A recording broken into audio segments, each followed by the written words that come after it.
Every day, I help lots of companies, software companies, tech companies, B2B agencies figure out how they can use keywords to better capture more traffic and customers through organic search. Now, when we go through this process for an established site, there's two key parts to it. One, we want to figure out what keywords they need to start ranking for. These are keywords that they're not already targeting, and they want to put that into their content schedule in order to get a greater market share and have more opportunities to capture traffic from keywords. The other part of the equation is to look at terms that this company is already appearing in search results for, but they're not appearing very high up.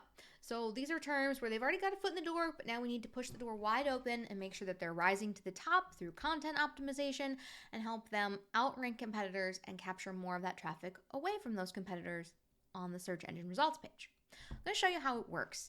Now, for purposes of this example, I'm going to use the Workday website. Now, Workday is not my client, but I think they make a good example here. Workday is a very large company. They are all around the world. Now, Workday's product is used a lot within HR teams, business processes teams. They help deal with employee management and workplace management. Workday is a company that can still see a lot of benefit from doing what we might consider more traditional methods of advertising.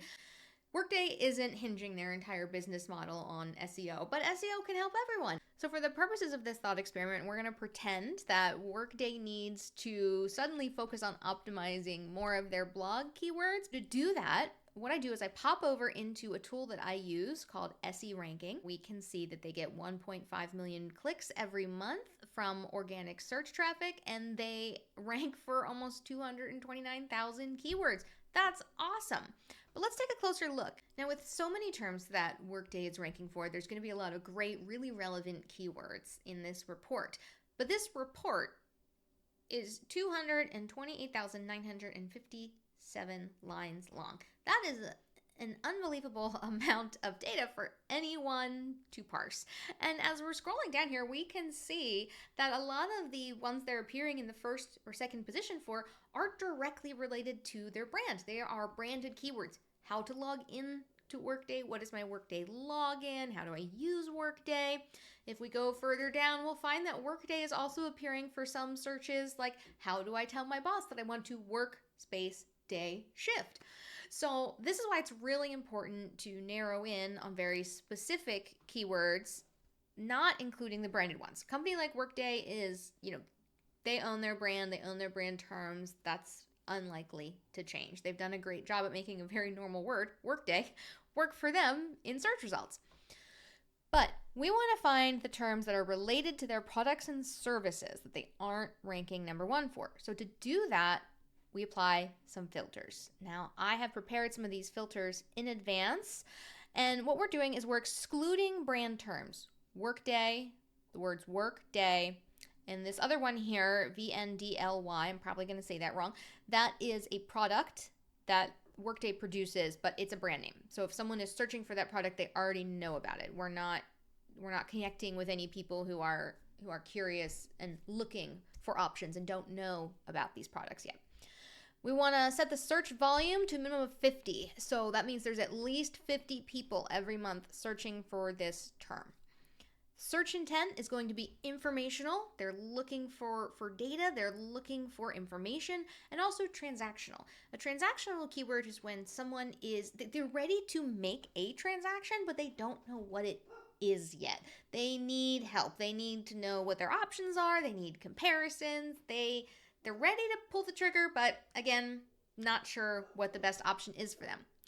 We're going to filter it to only show keywords that have a featured snippet. Now, featured snippets are the block of text that appears at the top of many search results pages. These are a great way to share more information with searchers right up front and to get your keyword or get your content appearing at the very top of every page for multiple keywords. I am also of the belief that as we move forward and experience more AI search products like the ones that Google and Bing are creating, that what we currently see as featured snippets, that static text at the top of the page, that's going to become and be replaced by AI searches. So optimizing for featured snippets now can help future-proof your site for AI SEO. And finally, the really important part is we're going to set the position, that is where Workday currently appears in search results for this keyword, from 15 to 25. So these are keywords that they've already got some rank and some traction on, but they're not at the top of the page. They're not going to be on the first page of the Google search results, but they're not way down buried at the bottom after, 70 pages of results.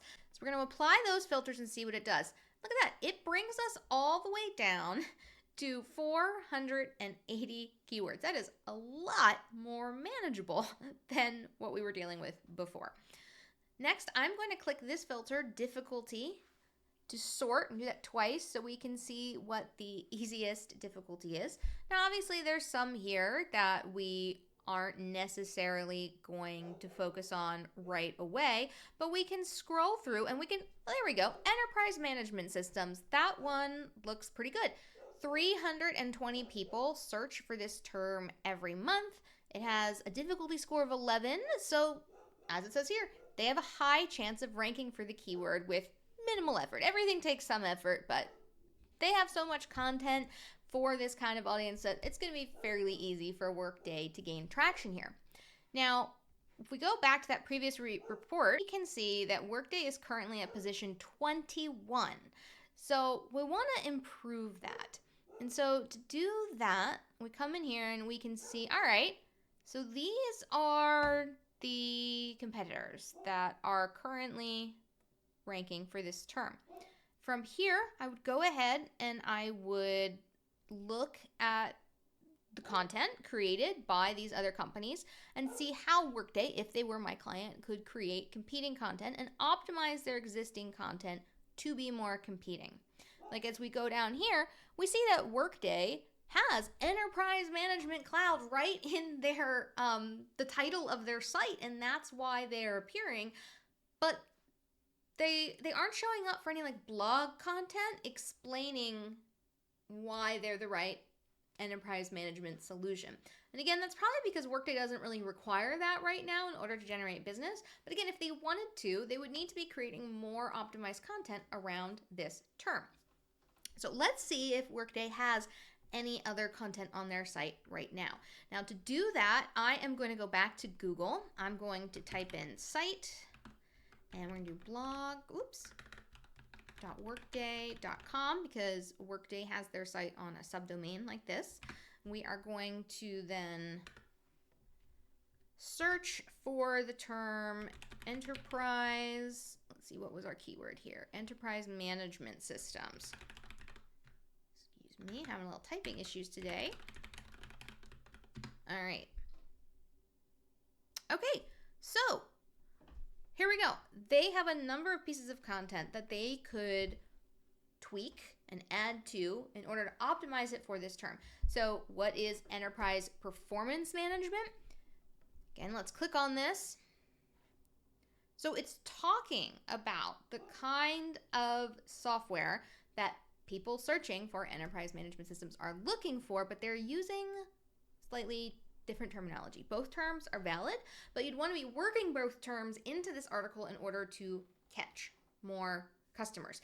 And you could approach that in a few different ways. You could just flat out say, hey, we're using different terms for this, but it's the thing you're looking for. You could say, if it's slightly different, oh, you're looking for an enterprise management system. Well, here's why you want to focus on EPM software. That's really what you need. There's a few different ways you can approach that. But they have multiple pages here that they could continue to optimize. And this is where I tell my clients to start. You want to look at here and say, okay, what can I do? I'm going to come in here. I'm going to add more links to other pages on my site that explain the product used by this term. I'm going to go ahead and change a little bit of what I'm writing in order to address and use that keyword more specifically. That's a great place to start.